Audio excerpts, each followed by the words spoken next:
in my history class, in one of my history classes. It's about Western European traditions and history. So it's mostly about what happened in Western Europe. And I thought somewhere where I could start was the scientific revolution. Now, this is taken mostly in notes that have been copied from a PowerPoint presentation. So it's not word for word what I'm gonna say. So I'll try to make it sound okay. The scientific revolution took place roughly in the 17th century. And it's kind of different from what is normally viewed as a revolution. It involved a small group of people. It was not a mass movement, and yet it had a very profound change in society. Some of the effects of the scientific revolution are: it departed from the Greeks and the Romans. The scientific method was born. The scientific method which is still being used today. And also it challenged the church authority. One example of the scientific revolution's effects was astronomy. Ptolemy, which was an ancient Egyptian, his view of the universe versus Copernicus's view of the universe. Ptolemy's view was that Earth was in the center of the universe and was a lumpy mass, and the other spheres were perfect spheres and revolved around the Earth, meaning that the sun revolved around the Earth and was a perfect sphere, and all the planets and the moon were perfect spheres that revolved around the Earth. Copernicus was from 1473 to 1543, and he was Polish.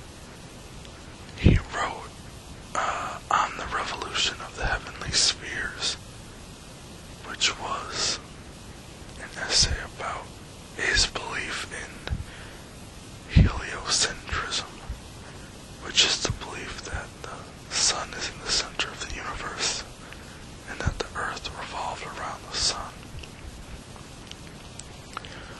Johann Kepler from Germany, from 1571 to 1642, he proved Copernicus's theory of heliocentrism,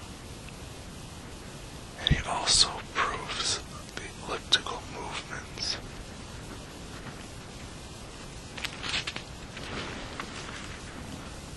I believe that's all I have for that one.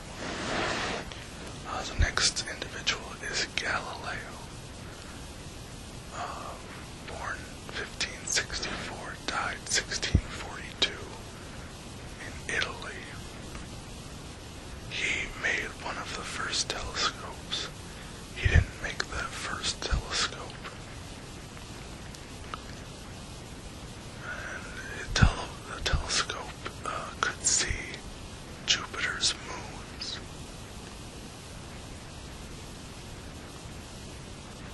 And he noticed that the moon, Earth's moon, was not smooth and perfect like Ptolemy believed, but that it looked like Earth, which led him to believe that all matter is matter. He was condemned. His research, his works were condemned by the Catholic Church, and he was put on house arrest, partly because of them. The next person is Sir Isaac Newton. He was from England. His most famous work was in 1687, which was called Principia Mathematica, and it talked about the laws of motion. There's 3 laws of motion.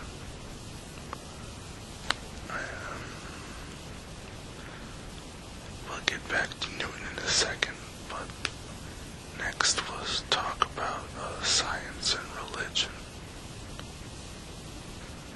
And one thing that scientists argued was that if laws of motion can explain motion, and the universe acts like a clock, then there's no reason to believe God exists, which some people believed, which was evidence for atheism.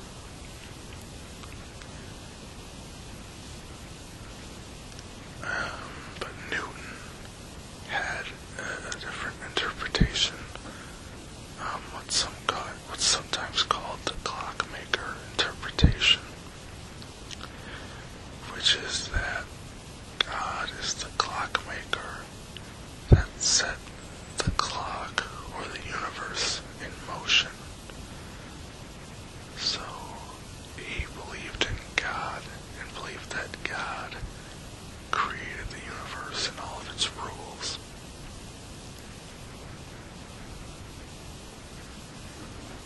Which showed that at this time, science and religion were more intertwined than they are today.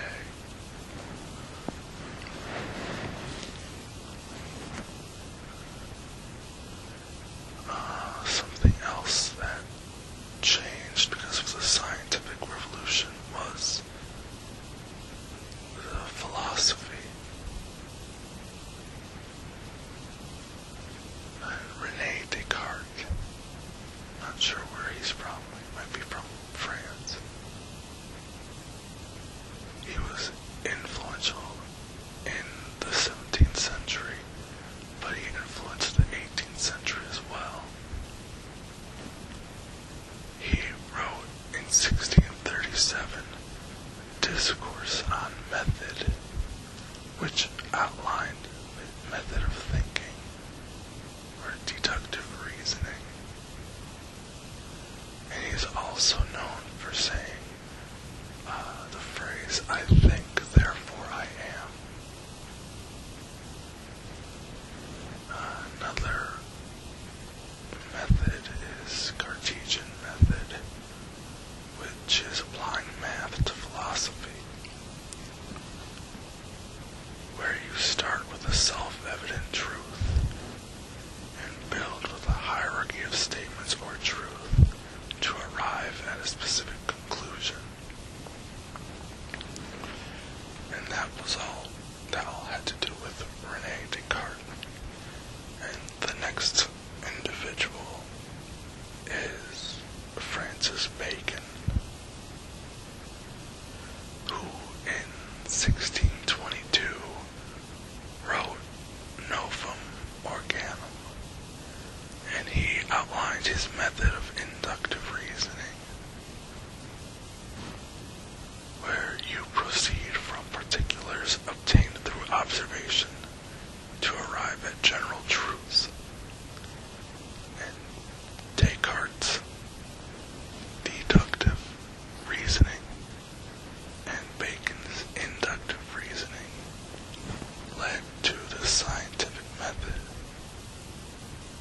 And Sir Isaac Newton proclaimed that both were needed when studying an event scientifically, whereas observation, experiment, repeat equals general conclusions, equals new deductions to test by observation and experiment.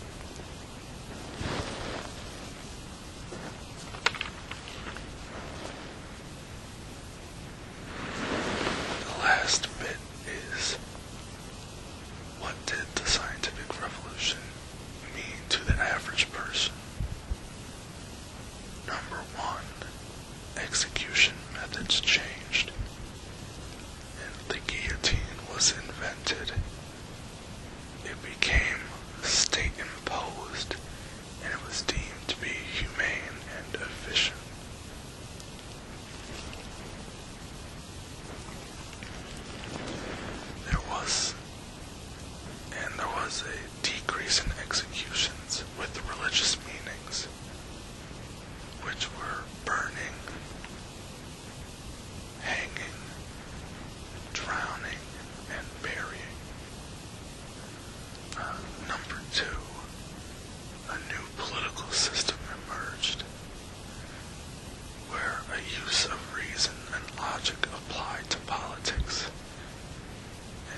was a scientific revolution.